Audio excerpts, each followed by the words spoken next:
ये दो ढाई लाख रुपए का ठेका है। पहले के मुकाबले काम बहुत कम है। लास्ट ईयर 37 था, इस बार जो है इनका 40,000 है। हाँ, बस ये बढ़ बहुत रहे रेट। नमस्कार, मैं कोमल सिंह और आप देख रहे हैं आर न्यूज नेटवर्क। आपको बता दें कि मेरी मौजूदगी है गाजियाबाद के कबीर नगर में रामलीला मैदान में। आपको बता दें कि यहाँ पर दशहरे का जो मेला है वो आयोजन चल रहा है और बता दें कि ये सबसे प्रसिद्ध जगह है जहाँ पर गाजियाबाद की, जहाँ पर रामलीला भी होती है, शाम के समय रामलीला भी होती है और यहाँ पर भव्य मेला भी लगा हुआ है। तो आज हम यहाँ पर आए हुए हैं और यहाँ के जो दुकान वाले हैं, जो दुकान लगाते हैं, उनसे हम बात करेंगे। तो मेरे साथ में अभी आर के सॉफ्टी भेलपुरी फूड आइसक्रीम वाले हैं, जिनसे हम जानेंगे और बात करेंगे कि कितनी पुरानी उनकी दुकान है और कितने सालों से वो यहाँ पर लगा रहे हैं। तो आपका शुभ नाम क्या है? मैम, मेरा नाम अंकुर है, मैं मेरठ से रहने वाला हूँ। कितने सालों से आप इस मेले में मैम, ये लगभग 30-35 साल पुरानी दुकान है हाँ। और यहाँ पे मेला भी अच्छा होता है और अच्छी यहाँ सब व्यवस्था भी अच्छी है, बहुत बढ़िया है। तो मतलब कितने टाइम के लिए आप यहाँ पर मेले का जो आयोजन होता है उसकी समय सीमा कितनी है?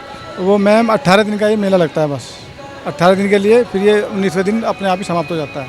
तो आप जो जहाँ पे मतलब अपनी शॉप लगाते हो तो उसका जो ठेका वगैरह रहता है वो कितने का है? मैम, ये तो कमेटी लेती है और 10-20% बढ़ा देती है हर साल। फिर भी आपने कितने का लिया है इस बार? ये दो ढाई लाख रुपए का ठेका है। तो आप यहाँ के अलावा और कहाँ कहाँ जाते हो? मैम, ग्वालियर, मेरठ, बुलंदशहर, अलीगढ़ आदि हर डिस्ट्रिक्ट में जाते हैं। तो इसके बाद आपकी कहाँ आपका ठिकाना है? अब धौलपुर जाएंगे या फिर ग्वालियर जाएंगे। अब मेला तो यहाँ पे हर साल लगता है, लेकिन आप अपनी दुकान कितने सालों से लगा रहे हो यहाँ पे? ये मैडम हम तकरीबन चौथी बार हमारे यहाँ पर शॉप है।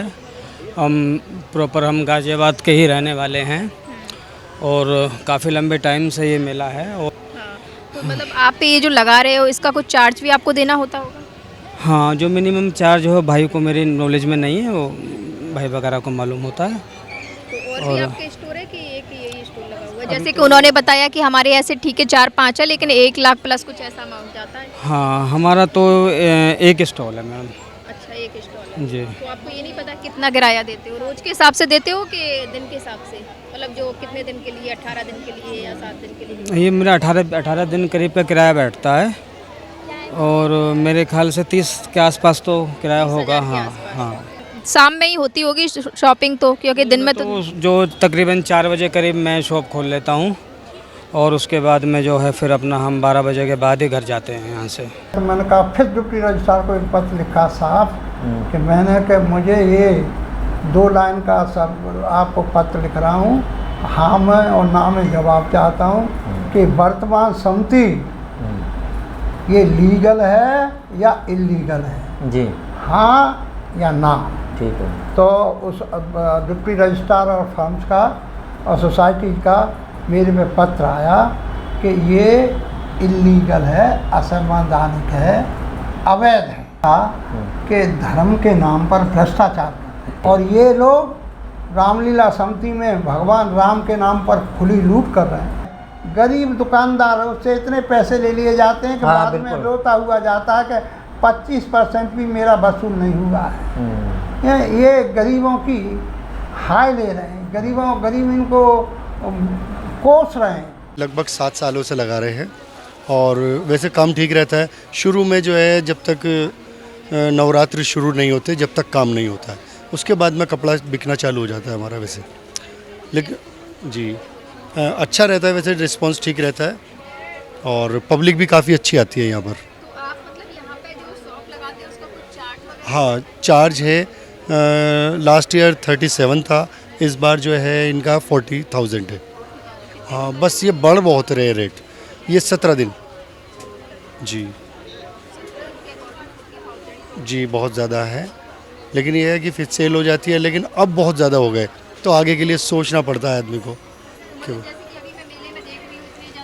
अभी भीड़ कुछ नहीं, बहुत ज़्यादा खाली है। इस बार काम बहुत कम है, पहले के मुकाबले काम बहुत कम है और बस ये है कि जितना चल रहा है नॉर्मल, ये आदमी सोचता ही है कि चलो भाई आगे हो जाएगा, आगे हो जाएगा। आप कहाँ से आए हो? मेरठ से जी। जी जी, वो सब जाता है, रेंट होता है इनका, वो हम देते हैं। होता है जे 18 दिन का प्रोग्राम होता है तुम्हारा, वही 40,000 रुपये पट्टे। 20 लाख तक जीएसटी फ्री है और 20 लाख से ऊपर अगर आप कोई करते हैं या किसी भी तरह का काम करते हैं तो जीएसटी उस पर लागू होता है जी। तो 20 लाख से ऊपर का नगर इसका जो रामलीला समिति है इसका कारोबार होता है, जो इनकी रिसिप्ट आती है वगैरह वो करोड़ों में है। तो अगर आपने दुकान, लगभग कितना करोड़ों का होता है? मैंने बैलेंस शीट देखी नहीं है, मेरे ख्याल से 3-4 करोड़ की बैलेंस शीट होती होगी इनकी। तो जब आपने उसमें करोड़ों का कर लिया तो आपको जितनी भी दुकानें किराए पे दी हैं उन किराए की दुकानों पर जीएसटी वसूल करना चाहिए था, जो आपके द्वारा नहीं किया गया है। तो आपने एक तरीके से जीएसटी की भी चोरी करी है। तीसरा, आप इतने महंगे दामों पर इन दुकानों को देते हैं जिससे कि उसका जो बोझ है वो आम जो नागरिक रामलीला में घूमने जाता है, जो रामलीला देखने जाता है उसके ऊपर पड़ता है। क्योंकि जब दुकान करोड़ों में या लाखों में दी जाएगी तो उस लाखों को वसूलने के लिए वो अपनी चीज़ का कीमत बढ़ाएगा। सपोज जैसे कि एक छोले भटूरे की ट्रे कहीं 70 रुपये 80 रुपये में मिल जाती है, रामलीला में वही 150 रुपये 200 रुपये की मिलती है। आपने इस तरह से मतलब जिस तरीके से रामलीला को चला रहे हैं ये गलत तरीके से चला रहे हैं। भूपेंद्र चोपड़ा जी जो है यहाँ पे मंदिर है सी ब्लॉक का, इसके भी महामंत्री हैं। अच्छा। मैं उस मंदिर पर हर जन्माष्टमी पे बाहर मंदिर के चप्पल सेवा करता हूँ। आपकी बार पंखा भी हटवा लिया, वहाँ से हटवा लिया, कोई बात नहीं, मुझे सेवा करने आना था, सेवा करा, चला गया। नाम अशोक कुमार कसाना है, मैं राजस्थान जिला दौसा महमदपुर बालाजी का रहने वाला हूँ। हमारी दुकान बहुत अच्छी चल रही है और हम यहाँ करीबन 15 वर्ष से कंटिन्यू लगा रहे हैं और यहाँ की पब्लिक हमारे जो ये राजस्थानी खाना है इसको बहुत पसंद करती है। हाँ, जैसे दाल है, बाटी है, चूरमा है, बेसन गट्टा है, मिस्सी रोटी है, बाजरा रोटी है, इसको यहाँ की जो पब्लिक है बहुत लाइक करती है। मैं यहाँ कम से कम 15 से 17 साल हो गए। हम यहाँ के बाद पूरे मतलब पूरा भारत तो नहीं कह सकते लेकिन भारत के 3 हिस्सों में घूम चुके। हम ग्वालियर सब जगह जाते हैं, लखनऊ, कानपुर, भोपाल, इलाहाबाद, हैदराबाद, बहुत जगह जाते हैं। जी, चार्ज तो जो कमेटी का जो निर्णय होता है वो देना पड़ता है। हम ये यहाँ 18 दिन रहते हैं। इस बार चार्ज तो मतलब एक दुकान का 17,000 रुपये ऐसा है। हमारे 3 स्टॉल है। हाँ, अलग अलग आइटम है, बेलपुरी है, राजस्थानी लस्सी है, सब कुछ है। हाँ, सबका अलग अलग होता है।